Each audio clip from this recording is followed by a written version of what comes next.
Hello, my name is Ralph Maltby, and on this short videotape I want to show you how to become a better putter. Right now and first, we're sitting in the Golf Club Design Studio. It's a state-of-the-art facility, and I'm surrounded by hundreds and hundreds of golf club heads, assembled golf clubs, prototypes. Very interesting place to visit. In the Golf Club Design Studio, we have state-of-the-art CAD/CAM systems, advanced 3D modeling systems, aerospace moment of inertia machines, high-speed photography using 4 cameras, sophisticated golf shaft measuring devices, 4 different robotic putting machines, and a full machine shop complete with CNC capabilities to build prototypes in woods, irons, and also putters. So this is again a very interesting place. There's virtually everything in here, but the research and development is the heart of the dynamic putter fitting system. All the research that went into it was done to benefit you, the consumer, in trying to improve your putting. Whether you're going to get your putter tuned up and changed and to fit you better, or whether you're going out to buy a new putter because of some new putter head design that's more advanced, is going to be your decision, and that's what you do when you go out and shop it. So what I want to talk to you about right now, and we start off, and I want to say there are basically 5 variables in fitting that we need to be concerned with.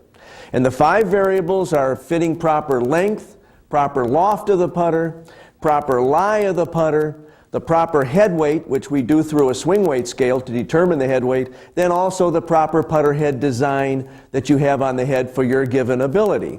I always like to play with the most game improvement clubs I can, but there are better golfers that like to play with different types of golf clubs where they claim they get more feel and this and that. But we'll talk today about the different playabilities on different types of putter heads depending on how they're designed, and that's also part of the fitting process. So here's one thing that's kind of important to discuss, and it's sort of difficult to discuss. And that is, when you're talking about putting, there's a skill level and there's a certain art to putting. And art and the skill level go hand in hand. We see the players on television, the tournament pros, and they have a feel and they've developed a fine art that we'll probably never achieve. And through this art, it's developed by all the practice and all the skill levels. So where art skill and skills art, I kind of put those together. So we can all go out and practice with whatever putter we have, no matter how it fits us, and we can get better and better and better to a certain point.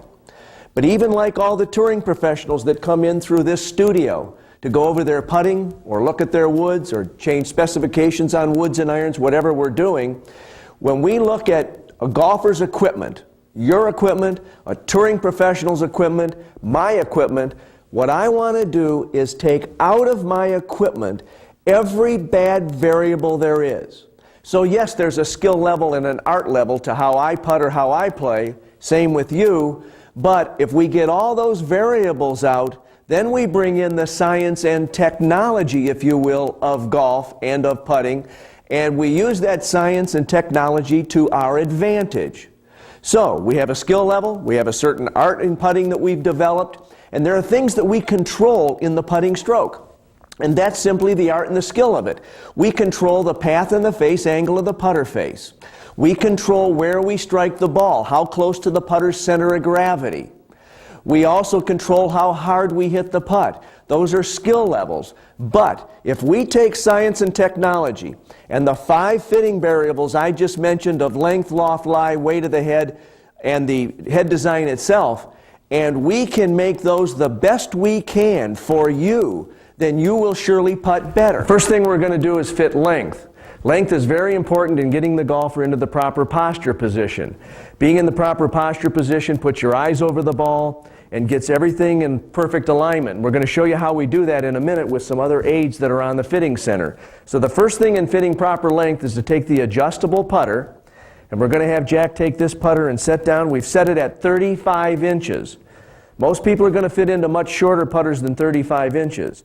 So he's sitting in, we got it at 35 inches right now, and as it sits, we've got the toe quite a bit up in the air, but worse than that, Jack's eyes are back behind the putter. We want his eyes over the putter. So what we're going to do next is push this down to 34 inches, and let's take a look. Better, you'll notice the putter moved in, his eyes are closer to the center of the putter, but still not enough. So let's get down to 33 inches. And the new min standard is basically 34 inches, where it used to be 35, because golfers are going with shorter putters and heavier head weights. So as we move in now, we see that Jack's eyes are closer to over the center, and we see that his posture is much better, his arms are hanging down, and in the stroke part of it right here, he would be more of a pendulum stroke right around his shoulders with no wrist break. So we're close on lie right there. We're very close. There's 32. And on 32, he's hanging a little bit over the end of the grip. So that's a little bit too short. So we go back to 32 and a half. And 32 and a half looks like a very good area to fit length with. Now we're going to do another little check while Jack's standing here. We're going to take our fitting board right here, and we're going to actually place a ball on it. And Jack's going to move up. And what this is a mirror. And when you stand over the mirror and you look down, we can see the shoulder alignment, whether the shoulders are open, whether the shoulders are square, or whether the shoulders are closed. Remember, what we're doing right here is getting the player into the proper posture position so that he can strike a solid putt each time. So right now, in the mirror, there's a line, and it can tell if Jack's eyes are over the ball, or forward of the ball, or inside the ball. The proper area is on the line to about 3/4 of an inch inside the ball. And right now, Jack, where are your eyes as you're looking down? Because they look about directly over it. Just inside the ball. Okay, so he's just inside the ball, just about right over the ball, very close. His shoulders are showing dead square alignment, so he's in the proper position. Arms are in the right position. Everything's going to be a nice pendulum right here in this shape, the triangle shape. So that's starting off to fit length. So we found the proper length. The next thing we want to do is, now that we have this length, we have an impact decal that we've put on the face. And what Jack's going to do right now is we're going to putt over to this direction right here. And he's going to hit some putts for us. And we're going to find out on the impact decal where he's impacting the ball. We want to impact it more toward the center of the putter, or where the center of gravity is. And he'll take a couple strokes, and there's one right there, okay? Now what happens is, he's just made a putt with an impact decal. Impact decals are these little things right here, and when you impact with an impact decal, it leaves a mark of some dimples from the ball on it. So what we can do is we can take a pen, and Jack just struck the first putt, and we can go ahead at the pen and we'll put a black mark inside where he just struck the putt with the impact decal. And now what we want to do is have him do 2 more putts. And these are 25-foot putts that he's hitting right now, and we have a hole down there that he's aiming at. So he goes ahead, another putt, and we check on the impact decal. And we've got a very similar mark right there. And we'll do one more. And what we're trying to find out right now is the golfer's tendency or skill level to hit the ball near the middle of the face. And this tells us later on when we get to step 5, because we're on step 1 right now, fitting proper length, but this tells us later on step 5 what putter head design is going to be best for him. And if he moves the ball all over the face a little bit or in a wider range, then we want to get a more higher playability putter head. And actually that higher playability putter head, meaning it's heel and toe weighted, meaning it has this high moment of inertia, it also means to you, the average person, that it has this wider sweet spot. So with a wider sweet spot, then Jack can move the ball all over the face, still get good distance and directional control. So when we talk about length and lie and loft, we're talking about direction control and distance control. And they're all various factors in those things. So now when I look at the impact decal, we see very similar. So he's staying within about a 3/8 inch to 1/2 inch circle, somewhere right in that area. So that shows very good, and that means that he can putt with a lower sweet spot club, a smaller sweet spot, which would be a club that would be a center shafted blade, end shafted flanged blades, clubs without heel and toe weighting. But in this case, we're probably going to pick heel and toe weighting because that's the majority of all golfers today putt with heel and toe weighted putters, because they want that added correction factor, if you will, from having these bigger sweet spots in case you do miss it. Remember, as a golfer, what will happen is the higher your handicap and the longer the putt, generally the greater the range you're going to strike the ball on the putter face. And that means you need to go up to a higher moment of inertia, bigger sweet spot type putter. So we go back to this putter right here, and we've determined now to get Jack into the proper posture at address is we're at 32.5 inches, fits him just right. There'll be a head weight that's going to be required at that, and we're going to discuss that in a few minutes. So now we've fitted number one, proper length, and we've used the mirror to make sure that his shoulders are aligned, because we're going to help him a little bit in his golfing game also, and we've used the mirror to make sure that the eyes are directly over the ball or to within 3/4 of an inch inside it. Now that we've determined the proper length of the putter and put the person into the proper putter position, the next two things are lie and loft. And the easiest thing in this system to fit on our lie and loft, simply from the standpoint that we have a loft board and we have a lie fitting board right here. And what I'm going to do is have Jack get into address position. I've once again put the mirror down just to make sure that we repeat the address position in the proper posture that we were talking about earlier. The proper loft fitting board are vertical lines. Therefore, when he's set up, and he's getting set up, and generally from the setup position, a person strikes the ball from that same position, unless they're a person that pushes the hands ahead to de-loft the putter or to do their hands ahead deal as a part of the putting routine to get into a relaxed mode. Some putters are behind that. So what we want to do is get the shaft lined up with the white lines that tells us that when he's at impact with the loft that's on the putter, and he's not de-lofting it himself or increasing the loft himself. The lie fitting board has lines at an angle of 70 degrees. So we know whenever we're in front of the board, and we can walk around and get in front of the board and look in and see how the shaft is to the lie board, and then we can set the proper lie for this golfer at this given length. And I can stand right in front here and look at this putter fitting board to see if Jack is de-lofting the putter or increasing the loft of the putter. What I'm trying to do is achieve a 4-degree loft at impact. And I know what the loft is on the putters that I have here in the shop. So if Jack's de-lofting the putter and I still want 4 degrees at impact, I'm going to increase the loft. And I have a bending machine up here that'll allow me to do that. So Jack, let's get in ready to hit a ball. We're going to look down in the mirror. He's got his eyes almost directly over the ball, slightly inside. Shoulders are square. He's addressing the ball. Jack's not a person that forward presses, so he's going to strike the ball from the position that we see him in now. So I look at the lines, and he's dead vertical on that. And I look over at the lie board, and I see what his lie angle is, and I make a note of that. And now he strikes the ball. And he can strike the ball right off of the mirror. So we've now determined where the loft is. He's going to need a 4-degree loft on the putter because he's not going to de-loft it or increase the loft. And we know that his lie angle is 71 degrees. The lie angle on that board is 70 on the lines, but he holds it 1 degree upright to that, so his lie angle will be 71 degrees. Regardless of what putter we get him, at 32.5 inches, he's going to have a 71 degree lie.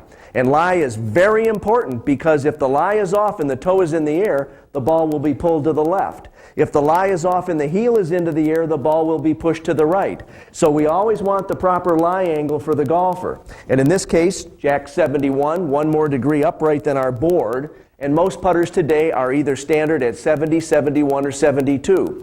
Many golfers end up with lies that are 67, 68, 69, some 74s, and some 75s. And because of this directional control problem, it's very important to get fit to the proper lie.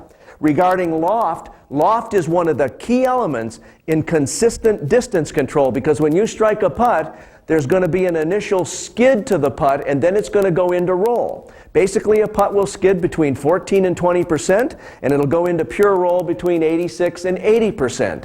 So the proper loft at 4 degrees will take the ball out of its depression as it sits on the green. It will raise it slightly. The ball will skid for a certain percentage. Then it will continue to tumble over until finally, with friction in the grass, it goes into pure roll.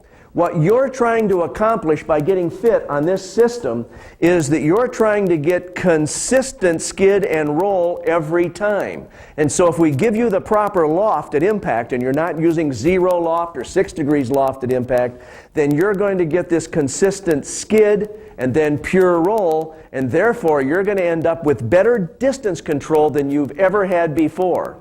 So now we've gone through three things. We've done the length in the proper posture. We've gone through lie for directional control. We've fit loft so we can make sure we get good distance control and very consistent skid and roll every time.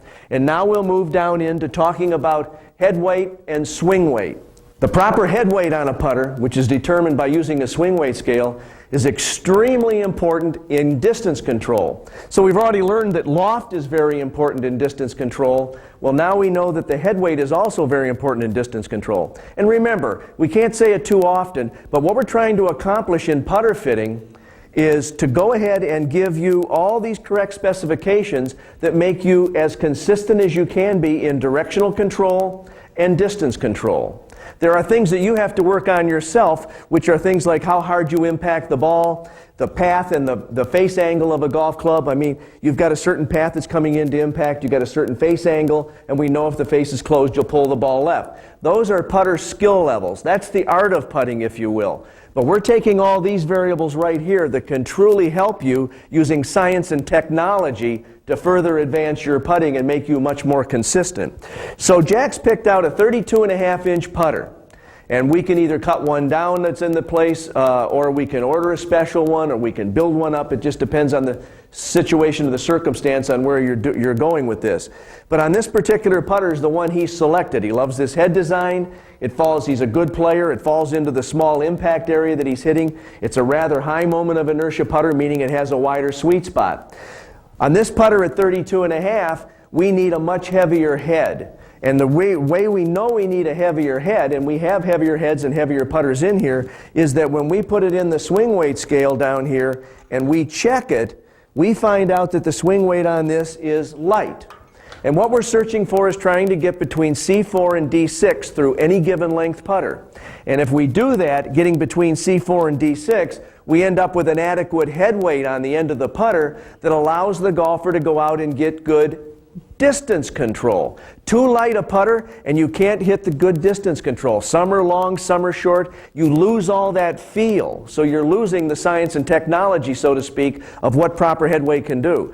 Get the proper head weight where the swing weight is telling us what the head weight is on the putter, and get that up between C4 and D6, and you now have a head weight that gives you much more consistent distance control. So I want to make sure that Jack leaves here with all the features that allow him to be as consistent as he can be. The other thing on this is we've determined the specification. We've got the proper head weight on now. We know Jack's at 32.5 inches long. We have the swing weight between C4 and D6 because of the head weight. We have the proper loft angle on it because it's a 4-degree lofted putter, which is what we want at impact, and Jack holds the putter vertical at impact. So now we go into the lie angle, and we knew that he was 71 degrees lie. So we use this part of the fitting machine to slip the putter in, get it all set up right here, and we put the putter in the machine, and what we want to do is measure it. So we slide our measuring gauge in right here. We want to check the lie angle and the loft angle. Well, the loft angle is 4 degrees, and that's red behind here. And you can see this being done to your putter as you're being fit. Well, we read this right now, and when we read the lie angle, it says this putter was built to a 70-degree lie angle. And Jack is a 71-degree lie. So we're going to take our bending bar right here, and we will slide this out of the way. It's nothing more than putting the bending bar on the hosel, and we need to go 1 degree upright. So we just take it now and we bend it 1 degree upright. And then we go back and take the bending unit, the bender off of there. We put this back on it and we check our lie angle, and our lie angle now is 71 degrees. So these are all the elements that help you putt better. And just to reiterate one more time, there's a certain art and skill level to putting. There's a feel, and we watch it when we see tour players every week. But when you go in to take technology and science to its maximum benefit for your game, and you go through the 5 variables of understanding the putter head design, the proper swing weight, the loft, the lie, and then being fit into proper length, you will putt better. You will putt better consistently, and you'll see the number of putts per round go down. Just imagine out on tour if a tour player could just eliminate 1 stroke per round or 2 strokes per round in the number of putts. It would be huge.